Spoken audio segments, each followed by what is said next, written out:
مساء الخير على اجمل فراورات واحلى اخوات واحلى عيلة في الدنيا. عاملين ايه؟ يا رب تكونوا بخير.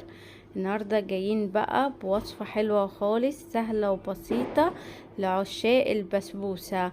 هنعمل طريقة بسبوسة بطريقة سهلة خالص وبسيطة، وهتطلع معاكي ناجحة 100% بجد. واللي يجربها يخش يكتبلي في الكومنتات ويقولي ايه رأيه. اول حاجة احب اعيد على اخواتنا وحبايبنا واصحابنا بحلول الشهر الكريم، واقول لهم كل سنة وانتم طيبين. طبعا زي ما احنا عارفين الشهر دوت شهر 3 هيبدأ يوم 11 بإذن الله، أول يوم في رمضان، وهيبدأ يوم 11 برضو أول يوم في الصيام الكبير. فالاتنين طبعا هيبقوا صايمين. طبعا ربنا بيحب يقربنا من بعض، علشان احنا طبعا زي ما احنا عارفين ان احنا اخوات واحنا عيلة واحدة. يا رب وينصر برضو فلسطين يا رب ويحمي بلدنا ويحمي فلسطين يا رب. يلا بينا، اهم حاجة نبدأ في البسبوسة بتاعتنا. اول حاجة انا جبت كيس بسبوسة زي ما احنا شايفينها، النوع ده حلو خالص، ومعايا علبة زبادي ونص كوباية من السمنة السايحة ومعلقة صغيرة من البيكنج باودر. دي مقادير البسبوسة. اول حاجة هعملها هبدأ بيها الشربات. معايا مع كوباية من السكر وكوباية ونص من المية. حابة ان انتي البسبوسة بتاعتك تبقى مسكرة مظبوطة، يعني سكرها حلو، هتحطي مقادير الشربات ده. حابة ان انتي مش حابة مسكرة قوي، يعني هتحطي كوباية سكر عليها كوبايتين من المية. تمام، متفقين. واول ما تغلي معانا شوية ربع ساعة كده هتبداي تنزلي عليها بالفانيليا. تمام، دي اول حاجة. وقبل ما تدفع عليها تحطي معلقة من السمنة البلدي. اول حاجة هبدأ حطيت كده الشربات على النار. اول حاجة هبدأ بالبسبوسة. حطيت كيس البسبوسة وبعد كده حطيت نص كوباية من السمنة السايحة.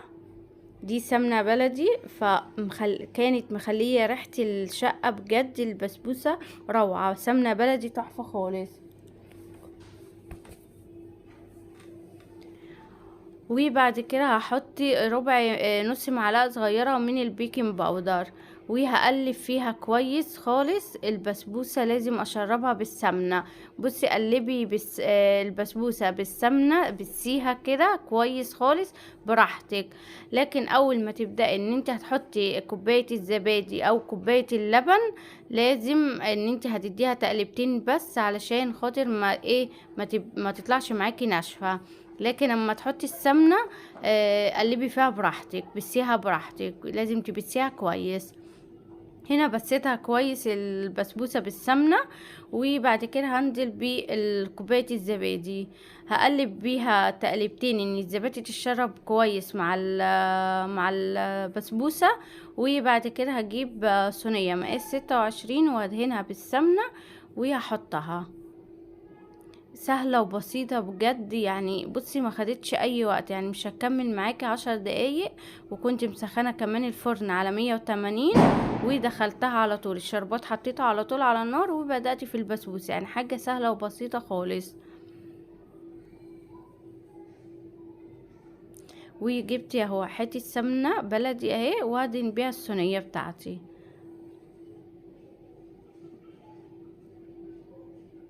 لو وصلت لحد هنا كومنت حلو منك وتعليق حلو منك، وتقولي لي انتي بتتابعيني منين، وقولي لي علشان اخش ارحب بيكم.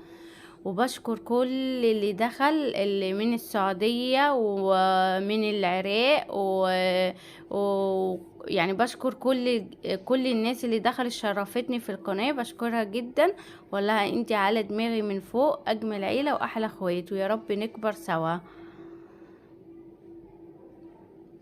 ادي كده البسبوسه اهي، بصوا ما خدتش اي وقت خالص. حابه بقى تزينيها في فستق، بعين جمل، بفول سوداني، زي ما انت حابه. انا هزينها بفول سوداني.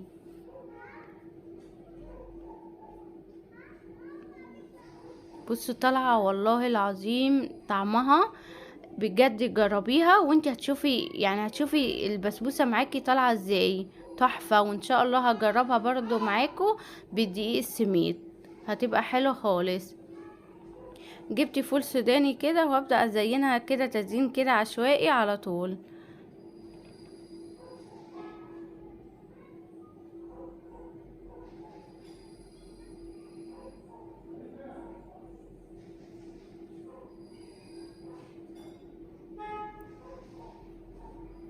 حاجة بسيطة تعمليها لأولادك هتبقى حلوة خالص، يعني مخدتش وقت. بصي بقى دخلتها بقى الفرن بقى وهنشوفها بعد ما تطلع. بصوا بقى كده اهي البسبوسة اهي طلعت معانا، بصوا سخنة اهي. شايفين انا ما خليتهاش خدت لون قوي، انت حابه تاخد لون اكتر من كده براحتك، خليها تاخد لون اكتر من كده، لكن انا بحبها اللون كده. طفيت على الشربات وطفيت على البسبوسه في نفس الوقت، وبدات ان انا اسقيها. بصي شايفين الدخان، واول ما تسقي كده تحطي الشربات على البسبوسه هتبدا تشرب على طول البسبوسه الشربات، تعرفي من هنا ان البسبوسه بتاعتك ناجحه.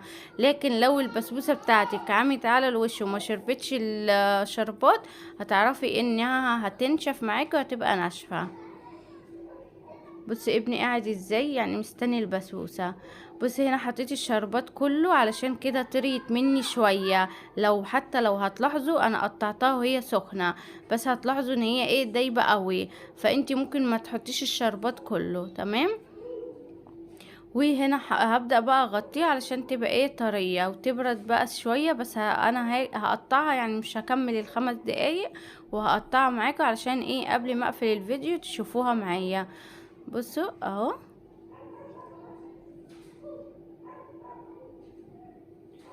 بصي ابني كان قاعد على الرخامة وبنتي واقفة جنبي مستنيني البسبوسة.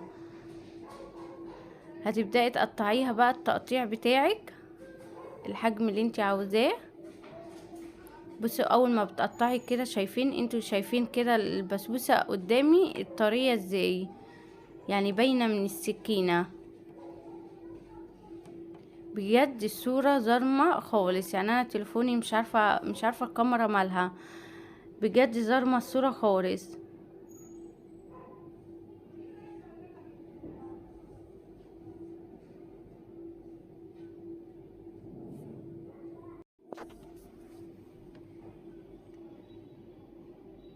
لو وصلتوا بقى لحد هنا ما تنسوش عشان خاطر ربنا وعشان خاطر الايام الجميلة والشهر المبارك بتاعنا، بتاع شهر رمضان وشهر الخير والبركة، ما تنسوش عشان خاطر ربنا اللايك. ويا رب تعود الايام عليكم وعلى العالم كله بخير وبركة يا رب ان شاء الله.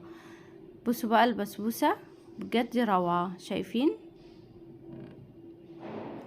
طريقة قد ايه وطعمها تحفة، بجد تحفة تحفة.